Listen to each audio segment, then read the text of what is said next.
The brand new M4 Mac Mini models are coming in just a couple of months, and they are going to be by far the best Mac Minis ever, with huge updates and changes making them finally good enough for most people without having to buy the expensive Mac Studio. So in this video, I'm going to talk about the top 5 new features and changes, including the pricing and the release dates. Now, the first major change is definitely going to be a massive performance boost with the new M4 chip that is already inside of the M4 iPad Pro, seeing as the current Mac Mini still only has the M2 chip, with Apple not upgrading it to the M3 like they did with the MacBooks. That means we're gonna have much faster performance. Like looking at the single core, we're gonna have 47% faster single core compared to the M2 and 20.5% faster compared to the M3. That is gonna give us a huge boost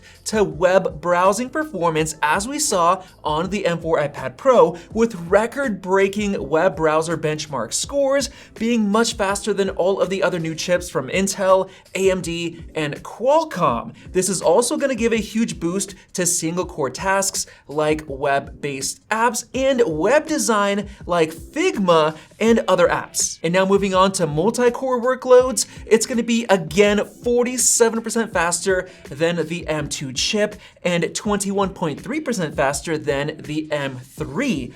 That is crazy fast performance, almost as fast as the M3 Pro 12 core, which is just crazy since that chip actually has 6 performance cores versus up to 4 on the M4 chip. This is a really big deal because I already consider the M3 Pro chip as more than good enough for most people, even people who like to use productivity apps like photo editing, programming, and more. However, do keep in mind that with the base M4 Mac Mini model, that's likely going to come with only the 9-core version of that chip at the base price, with only 3 performance cores instead of the full 4 performance cores that you're going to have to pay a little bit of extra money for, and that does lower the multi-core performance by just a bit, as we saw with the M4 iPad Pro. And now, as far as the graphics performance, we are going to get a pretty decent boost compared to the M2 chip, being 27% faster in 3D Mark Wildlife Extreme, which is a really good gain. However, the GPU performance didn't really change much at all compared to the M3 chip that we got in the MacBooks, just a slight improvement, basically around 10% faster, which is a direct result from upclocking the frequency of the GPU by 10%. So if you care a lot about the graphics or gaming, you're definitely going to want to go with the M4 Pro model, which I'll get into in just a second. And now moving on to the second major change,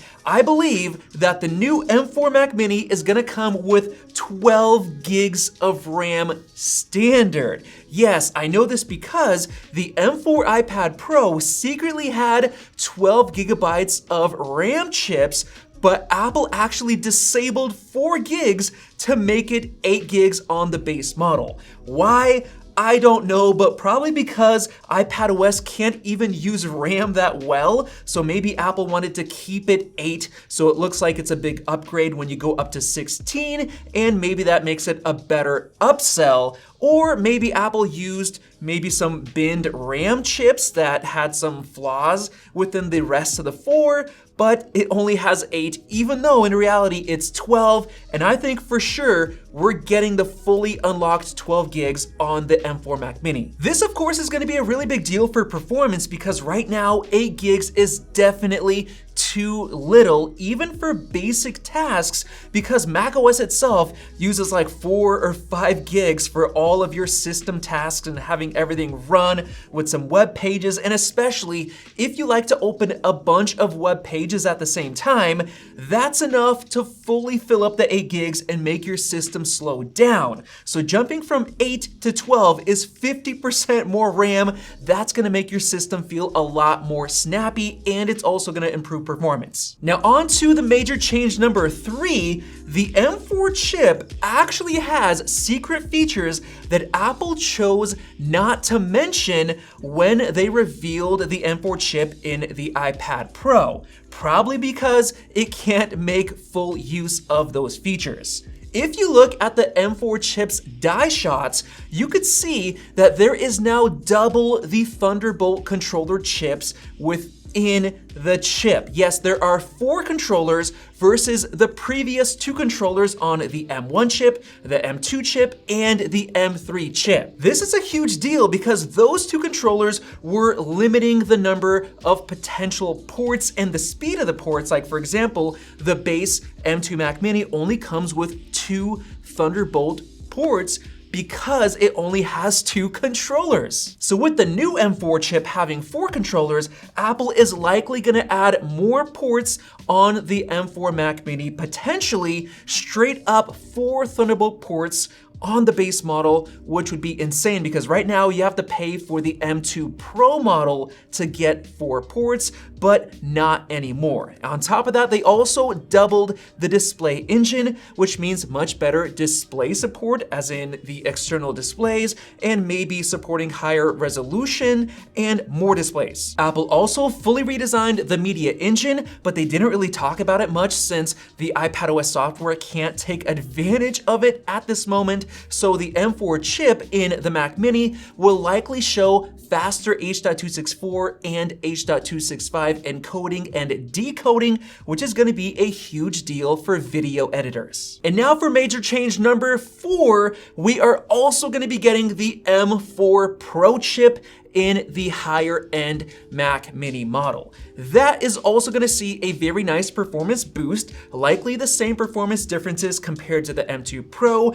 and the M3 Pro chips in terms of single core, since that usually tends to stay the same across the entire chip lineup. And as far as multi-core, if the core count stays the same, which I think it will, we're probably gonna get around the same, close to 50% faster multi-core performance compared to the M2 Pro chip that we have right now, and maybe about 15 to 20% faster in multi-core compared to the M3 Pro, seeing as the current M3 Pro chip has up to 12 cores, and I don't really think they're gonna be adding more cores this time around for the M4 Pro. It's likely still gonna have 6 P cores and 6 E cores, just like the M3 Pro, which is sort of a downgrade compared to the current M2 Pro, which has up to 8 P cores and 4 E cores.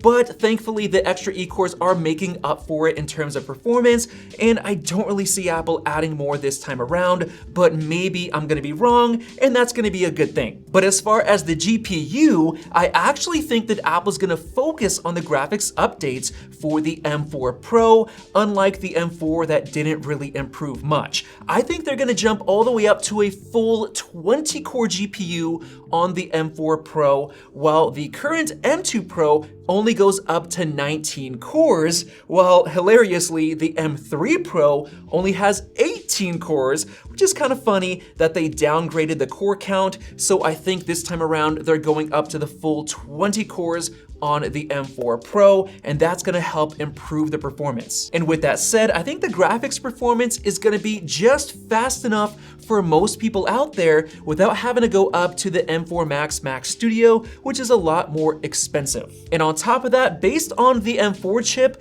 moving over to base 12 gigs of RAM using 2 different 6 gig sticks, I believe the entire M4 series of chips will be getting more RAM, including the M4 Pro chip that should now be starting with 18 gigs of RAM standard compared to 16, and upgraded to 36 gigs of RAM compared to the current 32 gig option. And seeing as the regular M4 Mac Mini will likely now come with 4 Thunderbolt ports thanks to the 4 Thunderbolt controllers, there's a good chance that the M4 Pro chip could also have a bigger Thunderbolt engine with more controllers, so maybe we're gonna get maybe 6 ports, I don't know. And the same thing could also happen to the display engine as well, being larger than it was before, and likely with the same $1,299 price tag. And finally, let's finish off with major change number 5.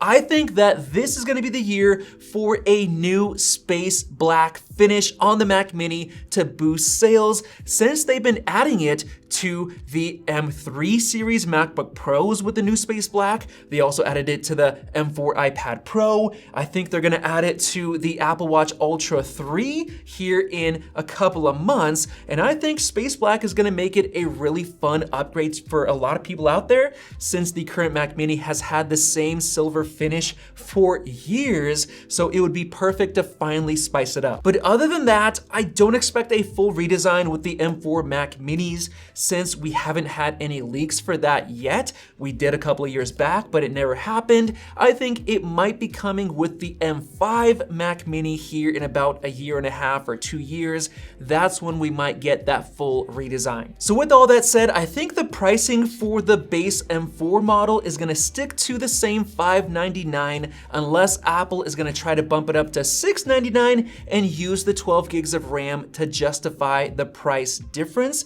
They might actually do that, and people probably would still pay.